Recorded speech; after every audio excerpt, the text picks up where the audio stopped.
kita harus kaya, ya artinya kita harus buat rakyat kita makmur, ya kita harus buat rakyat kita sejahtera, ya kita harus usahakan supaya adil dalam perekonomian, ya.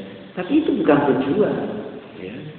Ujung-ujung dari situ kan orang-orang itu yang numpuk kekayaan, nyimpen duitnya di bank, yang disimpan-simpan oleh konglomerat dan lain sebagainya itu nggak dipakai oleh dia.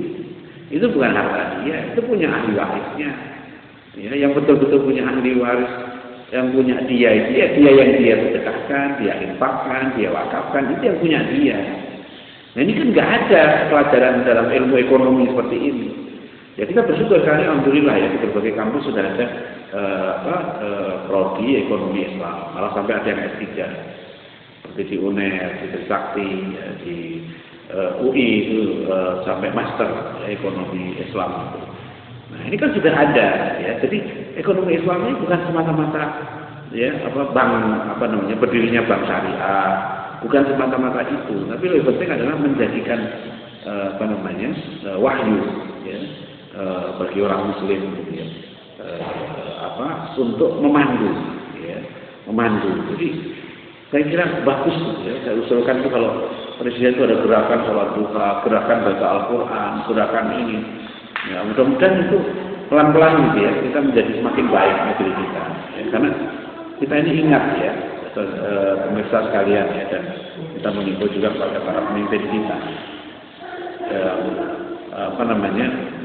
Pemimpin kita ini Muslim, ya. Jadi jangan kita malah Indonesia itu kan bukan negara Islam, ya. Indonesia itu bukan negara Islam, ya. Oleh karena itu ya jangan pakai Quran dong untuk ngatur. Nah, tapi kan pemimpin kita orang Islam, ya. Jadi pemimpin kita itu orang Islam. Nah orang Islam itu kitabnya Quran, ya. Apa Qurannya itu hanya ditaruh di masjid, ya. Kan enggak. Ya. Quran itu kan kita usahakan untuk berlaku dalam kehidupan kita, kehidupan pribadi kita, kehidupan keluarga kita, ya, kehidupan berkelompok, ya, kehidupan bermasyarakat dan bernegara. Kan indah ya, kalau itu dipandu oleh Al-Quran. Jadi mohonlah ya kita rakyat ini kan cuma bisa usul, ya Pak ya, cuma bisa usul saja supaya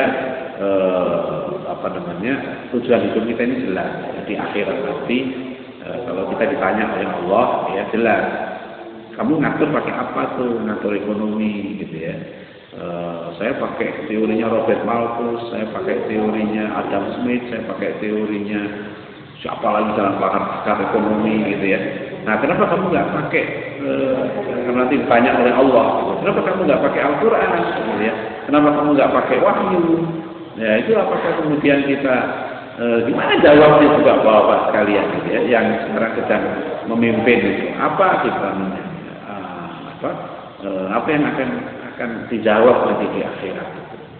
Ya, jadi mohon ini sekedar sekedar usul melihat usulnya ekonomi kita itu ya, bagi kita kan ya kapal Indonesia ini Pak yang kami ada di dalamnya ya mohonlah dikendalikan jangan sampai karam, jangan sampai nabrak karam, ya supaya kita bisa beribadah di negeri ini, ya kita tetap bisa melakukan amal-amal yang baik, ya. Jadi itulah usul kita ya pemirsa ya, cara berpikir yang komprehensif, ya. Kita menggunakan 3 sumber ilmu ya, dalam aqaid asafiyah, ya bil hawafil khamsi, wa bil khabari shadiqi, wa bil aqli. Jadi jangan hanya berdasarkan akal dan indera saja, ya. Karena ada hal yang percayalah yang menggerakkan ekonomi ini bukan Amerika, bukan Cina, bukan apa. Ya. Kita masih punya Tuhan. Ya. Jadi kita bergantung bukan kepada Cina, bukan kepada Iran, bukan kepada Amerika, bukan kepada Inggris, bukan kepada Rusia. Ya. Kita kan bergantung pada Allah. Ya. Dan itu dirumuskan loh di dalam pembukaan Undang-Undang Dasar Negara kita itu, ya. Negara berdasar atas ketuhanan yang Maha Esa. Ya, jadi jelas dan tujuannya juga jelas, ya, mewujudkan keadilan sosial bagi seluruh rakyat Indonesia. Keadilan, ya. Jadi adil yang diwujudkan. Apa itu adil itu? Adil itu adalah meletakkan satu pada tempatnya. Ya, bagaimana supaya rakyat ini yang kerja keras mendapatkan haknya yang layak. Ya, jangan sampai haknya dirampas. Ya, jangan sampai rakyat susah. Ya, dalam kondisi ekonomi katanya melemah begini, malah mobil para pejabat kita kok mewah-mewah. Ya, sarana fasilitas yang dinikmati pejabat makin mewah, gedung-gedungnya mewah. Itu kan nggak adil, gitu. Itu namanya adil. Keadilan, mengatur anggaran juga harus adil, Pak. Ya, ini usul nih, Pak. Ya, jadi semestinya anggaran kita itu diprioritaskan untuk hal-hal yang memenuhi kebutuhan pokok. Ya, kebutuhan pokok apa? Kebutuhan pokok manusia itu ya yang paling tinggi ibadah. Supaya orang bisa beribadah itu kebutuhan pokok. Ya. Nah, masalahnya dalam kurikulum ekonomi ya IPS terpadu misalnya itu masih kebutuhan pokok manusia itu kebutuhan primer ya, itu makan, minum itu yang paling tinggi ya. Padahal bagi kita yang paling tinggi itu ibadah. Allah khalaqal jinna wal insa illa liya'budun. Jadi membuat manusia menjadi baik, menjadi takwa itu termasuk kebutuhan pokok. Anggarannya ke situ dulu. Yang kedua untuk makan, ya, untuk sandang, ya, pakaian, papan, dan pendidikan, kesehatan, transportasi, ya, penerangan, listrik. Ini ada berita-berita sedih juga gitu ini. Listrik mau naik lagi, naik terus ya. Naik sih nggak apa-apa kalau kita bisa bayar, ya. Tapi masalahnya kan rakyat tidak bisa bayar, ya.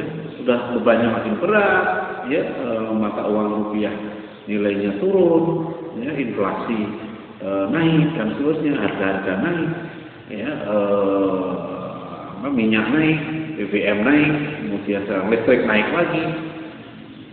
Ya ini berat nih Pak, ya mohonlah ya, kan tujuannya adil, keadilan sosial. Jadi kalau rakyat susah, mestinya kalau kita ikut Rasulullah, pemimpin yang lebih susah. Ya, nah itu baru pemimpin itu menghayati amanat penderitaan rakyat, ampera itu. Ya, jadi jangan rakyat terus susah, gitu ya, tapi pemimpin kita tidak merasakan kesusahan rakyat itu. Ya, kita mohon supaya masalah berita tentang lesunya ekonomi kita ini gitu, tidak menambah pesimis, malah tadi saya lihat katanya investor sudah banyak yang mulai meninggalkan Indonesia. Ini saya nggak tahu nih berita ini dari Kompas. Ya, apa ini yang terjadi sebenarnya? Ya. Tapi pemirsa bagi kita ya, yang kita umat Islam, ya, insya Allah kita doakanlah ya pemimpin kita dan mereka diberikan bimbingan oleh Allah. Pemirsa Ahad TV yang dirahmati Allah, demikianlah acara Teropong Media pada sesi kali ini ya, dari Kota Solo, dari Ma'had Ali Imam Al-Ghazali. Ya, mudah-mudahan kita semua senantiasa mendapatkan rahmat dan bimbingan dari Allah Subhanahu Wa Taala. Ya, kita mendapatkan hikmah sehingga kita semua, keluarga kita, para pemimpin kita, ya senantiasa berada di jalan yang benar. Demikian, dan mohon maaf kalau ada kekurangan dan kesilapan. Sampai bertemu di acara program berikutnya. Billahi taufik wal hidayah. Wassalamualaikum warahmatullahi wabarakatuh.